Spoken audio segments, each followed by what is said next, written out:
શિક્ષણને પાંખ આપતી સમાજસેવા, લીલોડ સ્કૂલમાં 261 સાયકલ હેલ્મેટનું વિતરણ. કરજણ તાલુકાના લીલોડ ગામે આવેલી માધ્યમિક શાળામાં શિક્ષણ અને સુરક્ષાને પ્રોત્સાહન આપતી પ્રેરણાદાયક સમાજસેવાની ઝલક જોવા મળી. સામાજિક જવાબદારીના ભાગરૂપે કેનરા રોબકો મ્યુચ્યુઅલ ફંડ કંપનીના સહયોગથી વિદ્યાર્થીઓને સાયકલ અને હેલ્મેટનું વિતરણ કરવામાં આવ્યું. આ કાર્યક્રમમાં જિલ્લા ભાજપ પ્રમુખ તથા કરજણ ધારાસભ્યની ઉપસ્થિતિમાં સતત ત્રીજા વર્ષે 261 વિદ્યાર્થીઓને સાયકલ અને હેલ્મેટ અર્પણ કરાયા. બહારગામથી અભ્યાસ માટે આવતા વિદ્યાર્થીઓને અવરજવર સરળ બને, સમય બચી અભ્યાસમાં એકાગ્રતા વધે અને માર્ગ સુરક્ષા પ્રત્યે જાગૃતિ ફેલાય એ હેતુ સાથે આ વિતરણ યોજાયું. પરિણામે વિદ્યાર્થીઓના શૈક્ષણિક પ્રવાસને નવી ગતિ મળતી નજરે પડી. પ્રસંગે ધારાસભ્ય અક્ષય પટેલ, જિલ્લા ભાજપ પ્રમુખ રસિક પ્રજાપતિ, જિલ્લા શિક્ષણ સમિતિના ચેરમેન જિજ્ઞેશ વસાવા, તાલુકા ભાજપ મહામંત્રી વસંત રબારી, જિલ્લા ભાજપ ઉપપ્રમુખ ભરત પટેલ, એપીએમસી ચેરમેન જયદીપસિંહ સહિત નગરપાલિકા સભ્યો, ભાજપના હોદ્દેદારો, શાળા સ્ટાફ, વિદ્યાર્થીઓ અને વાલીઓ ઉપસ્થિત રહ્યા. આ પહેલ સમાજમાં શિક્ષણ કેન્દ્રિત CSR પ્રવૃત્તિનું ઉમદા ઉદાહરણ બની રહી છે, જ્યાં સહકારથી ભવિષ્ય ઘડાય છે.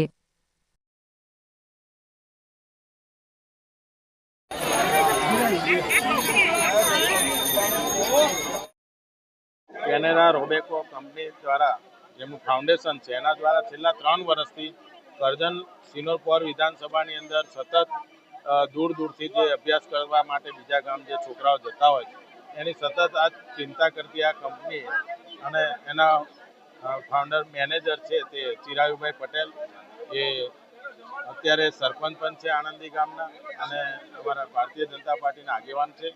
એમના દ્વારા ઘણા આવી સેવાકીય પ્રવૃત્તિઓ આ વિસ્તારમાં ચાલતી આવી છે. એના ભાગરૂપે આજે લીલોડ ગામની અંદર લગભગ 261 છોકરાઓની અંદર સાયકલો, હેલ્મેટ સાથે આપવામાં આવી છે. લગભગ 45 થી 50 લાખની કિંમતની અંદાજિત આ સાયકલો તમામ બાળકોને આપવામાં આવી છે. આપણે સૌથી પહેલા ભોજન લઈએ. છેલ્લા 3 વર્ષથી આ કંપની દ્વારા આ વિસ્તારની અંદર, આ વિધાનસભાની અંદર જે સાયકલોનું વિતરણ કરી રહી છે, એટલે આ કેનેડા રોબેકો કંપનીને હું ખૂબ એમનો આભાર વ્યક્ત કરું છું કે સતત આવા ગરીબ બાળકો જે દૂર દૂરથી અભ્યાસ માટે આવતા હોય એમને જે જરૂરિયાત વસ્તુ છે એ સાયકલ આપણે આપે છે, એવી કંપનીને હું બિરદાવું છું અને આવી નવી સેવાકીય પ્રવૃત્તિ કંપની કરતી રહે એવી પ્રભુને હું પ્રાર્થના કરું છું. કરજણ વિધાનસભાની અંદર આવતી કેનેરા રોબેકો કંપની દ્વારા જે ચિરાયુભાઈ છે તેના માર્ગદર્શન હેઠળ આ કરજણ વિધાનસભાની અંદર આ લીલોડ પ્રાથમિક શાળાની અંદર જે આજુબાજુના ગામથી વિદ્યાર્થીઓ ભણવા આવતા હોય તેને તકલીફને એનું સર્વે કરી અને લગભગ આજે 250 થી વધારે સાયકલો બાળકોને વિતરણ કરી છે.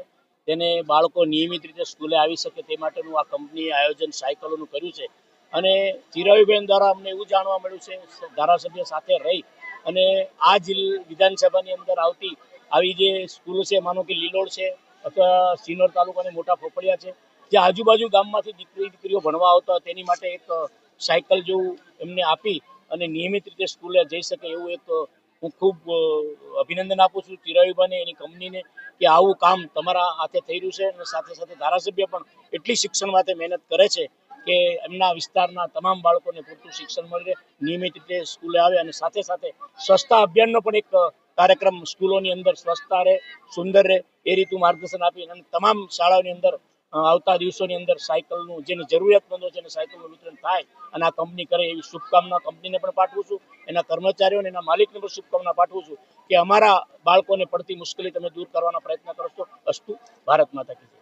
કેનેરા રોબેકો મ્યુચ્યુઅલ ફંડ કંપની દ્વારા આ CSR એક્ટિવિટી ફંડમાંથી સાયકલ વિતરણનો કાર્યક્રમ લગભગ 3 વર્ષથી હું કરી રહ્યો છું અને હજુ આવતા સમયમાં બી આ કાર્યક્રમ હજુ ચાલુ રહે એ રીતના હું ઈચ્છું છું અને અમારી કંપની બી ઈચ્છે છે અને આગળ બી આ રીતના અમે કાર્યક્રમ યોજતા રહીશું. આજે લીલોડ સ્કૂલમાં 261 સાયકલનું વિતરણ કરવામાં આવ્યું છે અને હજુ આગળ 2 દિવસની અંદર મોટા ફોફરિયાની અંદર બીજી 124 સાયકલનું વિતરણ કરી રહ્યા છે.